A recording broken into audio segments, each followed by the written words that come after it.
ሰላም አለይኩም ወራህመቱላሂ ወበረካቱ። ውድ ሀገሬ ልጆች ሰላም ብያለሁ። እያላችሁበት አለ ይጠብቃችሁ። ዛሬ የገዛሁት አስቤዛ ነበር። የቤተሰብ አስቤዛ ግጅልኝ ብላኛ አንዲት እህቴ ከአውሮፓ ነው እና ለቤተሰቦቿ ላደርስላል ነው። አሁን የገዛሁትን ላሳያችሁ። ምን ገዝቻለሁ መሰላችሁ? 50 ኪሎ ጤፍ፣ 15 ኪሎ የገብስ ቅንጭ፣ 2 ኪሎ ቡና፣ 2 ኪሎ አብሽ፣ 3 ኪሎ አጥሚት ሙቅ ነው የሚሉት በአረበኛ በኦሮሞኛ እና በቃ ይሄው አብሽም ራሴ አዘጋጅቼ አስፈጭቼ ራሴ ፈጭቼ ራሴ አዝቄ አስፈጭቼ አብሽ ነው ይሄ 1 ኪሎ አብሽ 2 ነው ያዘችው እሷ። እንደገና ደግሞ ሙቅም ራሴ አዘጋጅቼ ራሴው ነፍቼ ምን ብዬ ራሴ ያሸኩት ይሄው። ቆይ አሁን ሲሻለኝ ስድን ኢንሻአላህ እንደምድን መቼም እርግጠኛ ነኝ ቢይዝልኝ አይታለ ዝላሽጌ ራሴን ፋፊ ባልትና ብዬ ምናምን እሰራለሁ ኢንሻአላህ። እና ይሄው 3 ኪሎ የአጥሚት እህል አርጌ አዘጋጅቼ የአጥሚት እህል ዛገር በአብዛኛው የሚያደርጉት ገብስ ነው።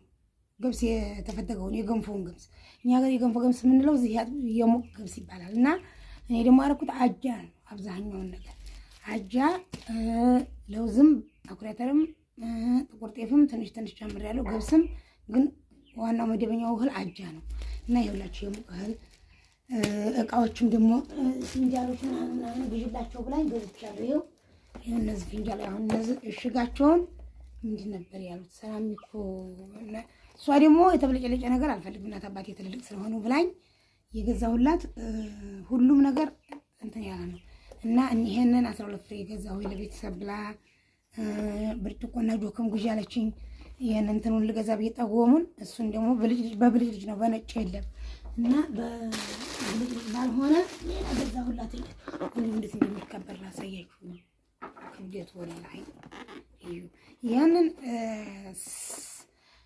6ቱን ፍሬ 1500 ብር 6ቱን ፍሬ ግን ደግሞ ለየት ያለ ፋሽን ነው። እንደ ድሮ ያለ አይደለም። በዛ ላይ ደግሞ ክብደቱ ተጣላላችሁ እንላችሁ። ይሄው ወላሂ ክብደቱ ይሄን ይመስላል። ይሄ ሻምጣው ነው የገዛሁላት ወዲ ትንሽ ብቻ ይሄን ይመስላል። ይሄ ደግሞ እንትኑ ደግሞ ስኒው 3000 ብር 12 ፍሬ ሰራሚክ በሚባለው በዛ በድሮ ስኒ ርካሽ ነው።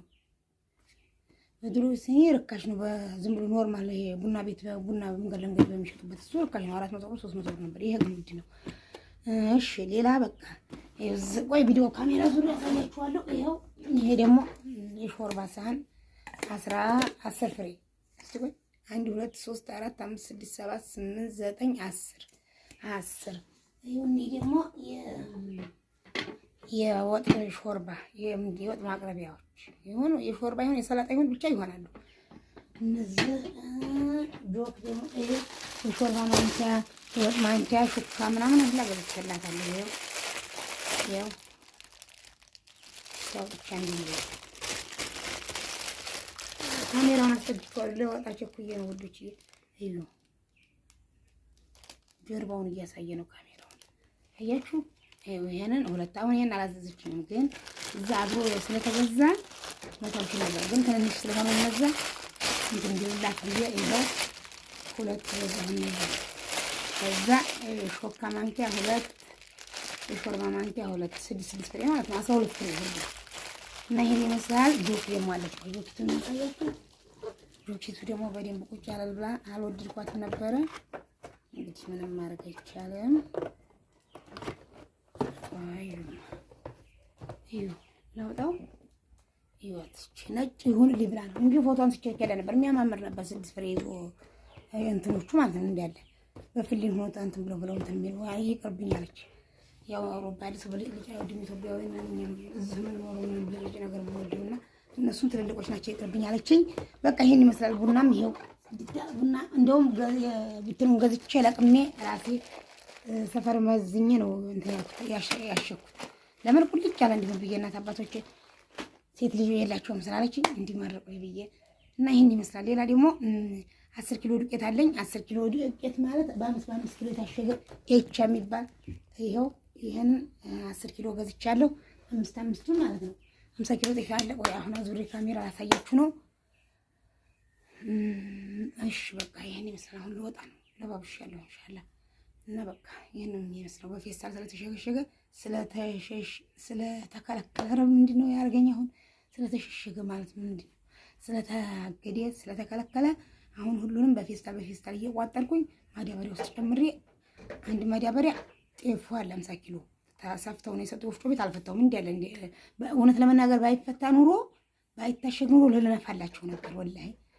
ለምን አሁን የእንትኑን ነፍቼን አሸኩት፣ ያጥምተሩን ነፍቼዋለሁ፣ አብሹን ነፍቼዋለሁ።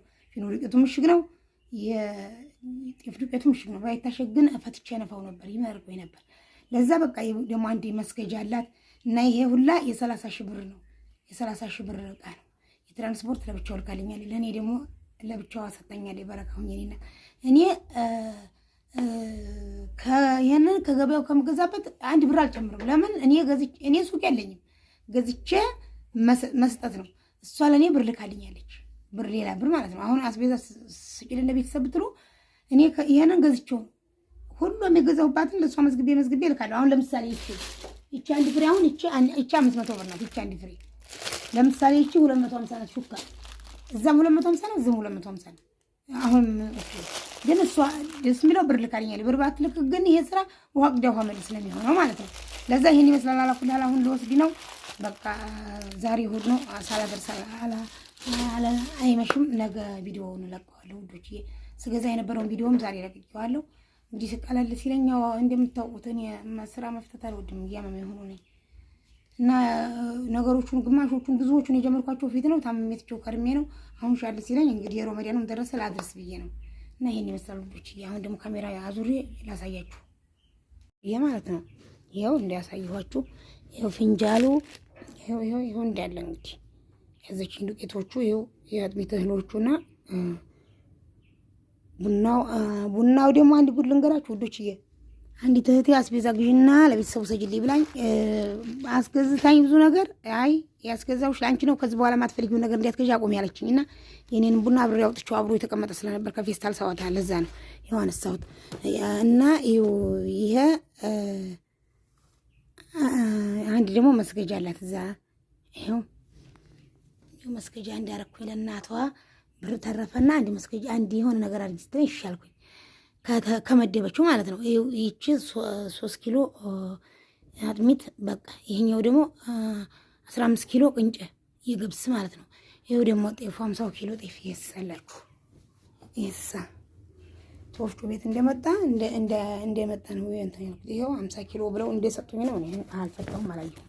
ለዚህ ደግሞ ስንት እንደከፈልኩ ነገራችሁ 6300 ብር ለጤፉ ከፈልኩኝ። አብሽና ድንብላል ጨመርኩበት 150 ብር አንድ ኩባያ አብሽ 100 ብር አንድ ኩባያ ድንብላል። እንደኔ እኔ ጨምርልሽ ወይ ስላት ሸረችኝ። ወላሂ መሸርከትና መላሙን ራሱ አላወኩም። ወላሂ ግን ጥሩ እያደረጉ ነው የሚፈጩልኝ። ደግሞ ሰርገኛ ብላ ሰርገኛ ነው ማኛ ነጭ ጤፍ አይደለም። እና ይሄን ይመስላል ውዶችዬ። በቃ እቴዋ የጤና ቀለብ ያርግላቸው ዘመዶችሽንም እና እኔ እህትሽ ደግሞ ይኸውልሽ ኦርጋኒክ ራሴ አዘጋጅቼ ለራሴ ለራሴ የምጠቀመው ብዬ ይሄው እንትን ነው። ደግሞ አጥሚት የምትፈልጉ የምታዙ አሁንም አለኝ። በዛ አድርጌ ነው ያዘጋጀሁት። ትንሽ ያኔ 10 ኪሎ ምናምን አዘጋጅቻለሁኝ። እና ይሄም ደግሞ እንትን ሀብሽም አለኝ። ዙሮ በቃ ይሄን ይመስላል። የሀብሹንም የሙቁንም ዋጋ ገበያ ሂጄ ጠይቄ የሚገዛ ሰው መስዬ በእነሱ ዋጋ ነው የሸጥኩት። ይሄን እምላችሁ እንዳልኳችሁ ገበያ የገብሱን ነው የሚያስፈጩት ሙቅ ብለው ገብሱን የገንፎውን ገብስ። እኔ ግን አጃ ነው ገብስና አጃ ልዩነቱ አጃ 200 ብር 220 ብር ነው ኪሎ። ገብስ ደግሞ 150 160 ነው ገብስ ዋጋው ማለት ነው። ለዛ ልዩነት አለው፣ ግን በዛው ዋጋ ነው ያረኩላት። ይሄን ይመስላል። በቃ እንግዲህ ጤና ቀለብ አለ ያርግላችሁ። ረመዳን ጾሙ በሰላም ይጨርሱልሽ። እኔ እናት ወይ ቤተሰቦችሽን አላህ ይጠብቅልሽ። አንቺንም ሀጃሽን አላህ ይሙላልሽ። እኔ እናት አላህ ያሰብሽውን ሁላ ነገር ያሳካልሽ። እኔ ውድ ይሄን ነው የምለው። በቃ አሁን ለኸር ነው እንግዲህ ያላ። አሰላሙ አለይኩም። ቪዲዮ እዛ አልቀርጽም። ለምን ሽማግሌ ከሆኑ ከበድም ሊላችሁ ይችላል፣ ደስ የማይላችሁም። ይህን ይመስላል እንግዲህ 30 ሺህ ብር እስከዚች መስገጃ ማለት ነው። ይሄ የፈጀው 30 ሺህ ብር። የትራንስፖርት ብላ ሌላ ለብቻ ልካልኛለኝ። አሁን እቺ ድድ የምትለውን ሞተር ልጥራ ምላስ ምን ሆኖ ነው ግን ያልኩትን ተሰው ያላልኩትን እያወራ ያለው ለጥራ ይሆን ወይስ ብቻ ይሄን ይመስላል። እንግዲህ ያው ይሄን ይመስላል የማለት ነው። ዘይቱን ሳላቀርበው ረስቼው ትቼው ልሂድ ወላሂ አላህ አወጣኝ። ይኸው ዘይት ዑመር ዘይት 102,200 ብር። ወይኔ ታስሯል። አሳያችሁ ነበር ዑመር መሆኑን በእርግጠኝነት ዑመር ነው። እዩትና ይሄን ይመስላል እንግዲህ ለወስዲ ነው እና ይሄ ነው 30 ሺህ ብር የፈጀው ዕቃ ይሄ እየሄድኩ ነውና እናቷ ቤት ማለት ነው። እንግዲህ